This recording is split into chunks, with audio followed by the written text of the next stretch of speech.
This is Ed Rogers, and I'm here to show you how it's all connected. What's all connected and how's it connected? Check out my Program 1 video where I explain my unique approach to current events that are impacting our lives. Today I'd like to discuss one of the many reasons why our federal government is so dysfunctional and ineffective. Our founding fathers would be shocked and saddened and disgusted to see what we've done with what they gave us. The PC police are out in force. People are being forced from their jobs because of something they said or they didn't say that somehow offended someone. Then there's the whole moral freefall. The lawlessness we saw in Ferguson and Baltimore is spreading. Groups are becoming polarized, not united. Hatred and violence are spreading like an epidemic, and our government is incapable or unwilling to take action to reverse the trend. What in the world has happened? Let's take a quick look back at how we got started as a nation. Even a little diligent research reveals some amazing facts about our founding fathers. They spent many grueling days and nights together working out the best possible system of government, one the world had not yet seen. By their words and actions, we can conclude that 52 of the 55 framers of our Constitution were evangelical Christians who were setting out to create a Christian nation. At the center of their deliberations was the Bible. The idea for the three branches of government came from Isaiah 33:22. Separation of powers came from Jeremiah 17, and tax exemption for churches came from Ezra 7:24. During our early years, the Bible was revered and taught not just in church, but in our schools. In fact, it was the primary textbook. Children learned to read by reading the Bible. The better readers they became, the more they knew their Bibles. And they didn't just know it, they lived it. Children grew up on the foundation of the Bible. So what kind of children did this system produce? John Quincy Adams is a great example. He grew up under this system. We know him for being our 6th president. But what's even more impressive is that he was given a congressional diplomatic appointment to the court of Catherine the Great of Russia when he was 14. How many 14-year-olds today would you trust as an ambassador to Russia, or any other country for that matter? Listen to one of his quotes from later in his life. The highest glory of the American Revolution was this, that it connected in one indissoluble bond the principles of Christianity with the principles of civil government. That quote affirms the general principle that Christianity was essential to our government. But a quote from John Adams, you may remember him as our 2nd president, directly addresses the subject of today's program.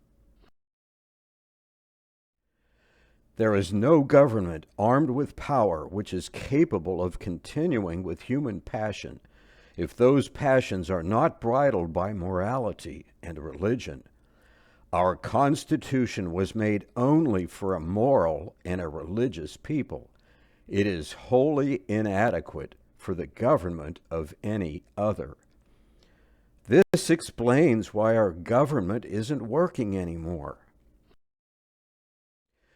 The further we drift away from being a moral and a religious people, the less effective our government will be. Our founding principles assumed that people would remain moral. The more immoral we become, the less relevant our democratic republic becomes. Instead of being a nation of laws that were originally based on the Bible, we'll replace those laws with our more enlightened opinions of what's right and wrong. Immorality will go unchecked, and the government will be powerless to change course. Here are a few more quotes from our founding fathers.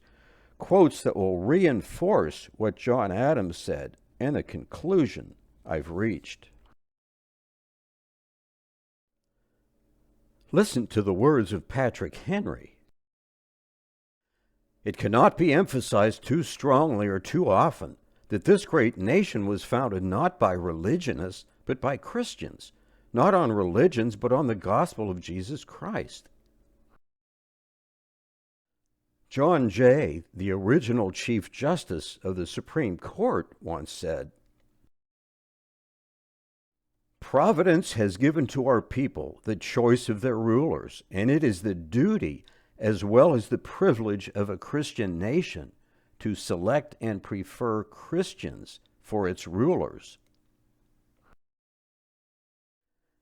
George Washington's farewell address has been described as the most important political speech ever given to our fledgling nation.